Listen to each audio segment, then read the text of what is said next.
Bismillahirrahmanirrahim. Assalamualaikum warahmatullahi wabarakatuh.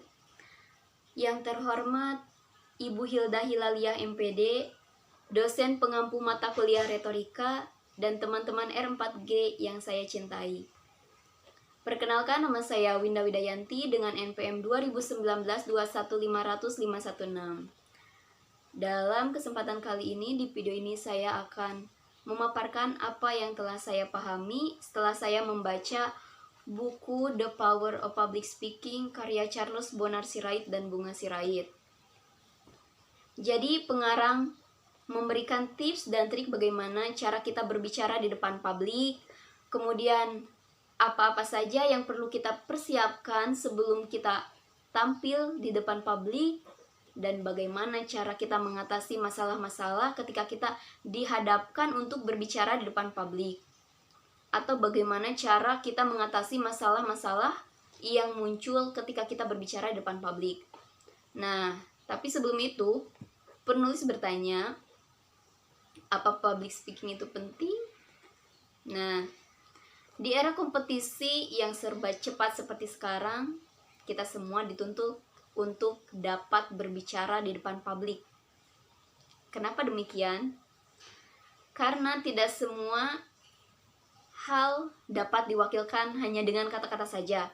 Misalnya, kita saat berpresentasi, apa hanya dapat diwakilkan dengan kata-kata saja yang tertulis atau dengan PowerPoint? Nah, tentu saja, karena ada beberapa orang yang tidak cukup paham jika hanya dengan melihat atau membaca. Oleh sebab itu, perlu adanya seseorang untuk menjelaskan. Nah, maka dari itu public speaking itu sangat penting. Kemudian, apa-apa saja yang perlu kita persiapkan sebelum kita berbicara di depan publik. Misalnya, ketika kita ingin berbicara di depan televisi, penulis mengatakan kita perlu menyiapkan mulai dari mental kita, fisik kita, dan yang pasti ketika kita ingin berbicara di depan televisi, kita juga perlu memperhatikan pakaian kita, pakaian apa yang ingin kita pakai, apakah diwajibkan untuk seragam dengan orang-orang lainnya yang tampil di televisi itu, atau bebas, yang pasti harus sopan seperti itu. Nah, kemudian mungkin dari kita banyak berpikir bahwa public speaking itu hanya milik orang-orang tertentu saja atau hanya milik selebriti saja. Nah, itu salah. Karena sebab public speaking itu adalah milik semua orang. Cuman kadang kita langsung memvonis bahwa kita tidak bisa. Kita langsung berpikir negatif, kita tidak bisa melakukan itu. Nah, itu adalah hal-hal yang salah. Karena pada dasarnya setiap orang memiliki kemampuan untuk berbicara di depan publik. Cuman harus dilatih dan dikembangkan agar kita bisa berbicara di depan publik. Nah, karena pada hakikatnya berbicara di depan publik itu adalah investasi bagi diri kita. Semakin kita pupuk, semakin kita terbiasa, maka semakin baik juga kita berbicara di depan publik. Karena banyak mungkin dari berbicara di depan publik itu menjadi profesi.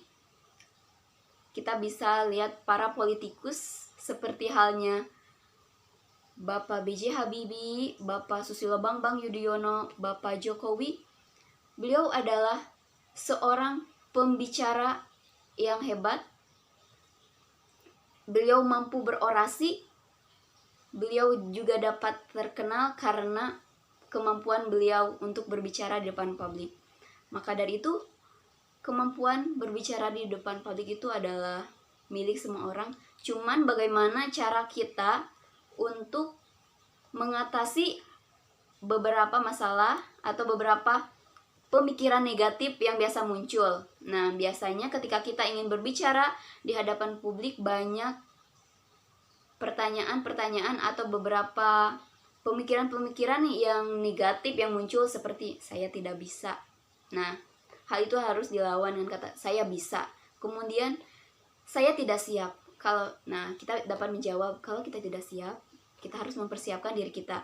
Misalnya dengan membaca teks terlebih dahulu, atau kita pahami dulu apa yang ingin kita sampaikan, seperti itu. Dan juga kita juga dapat melatih diri kita dengan berbicara, misalnya dengan membiasakan membaca atau melafalkan, dan kemudian melatih kita berbicara di depan cermin. Nah, bila kita telah menghafalkan beberapa kata, kita juga dapat melatih berbicara di depan teman kita atau di depan keluarga kita, sahabat kita, untuk menunjukkan apakah kita masih kurang apa ketika kita berbicara. Nah, mungkin itu saja yang dapat saya pahami berdasarkan apa yang telah saya baca. Namun pada intinya, pada buku ini pengarang memberikan pengalamannya mengenai bagaimana ketika beliau berbicara di depan publik dan apa-apa saja masalah yang beliau hadapi ketika berbicara di depan publik. Dan setiap masalah yang muncul, beliau juga menuliskan bagaimana solusi yang kita dapat gunakan untuk menyelesaikan masalah tersebut. Mungkin itu saja yang dapat saya sampaikan. Mohon maaf, masih banyak kekurangan saat saya berbicara. Wassalamualaikum warahmatullahi wabarakatuh.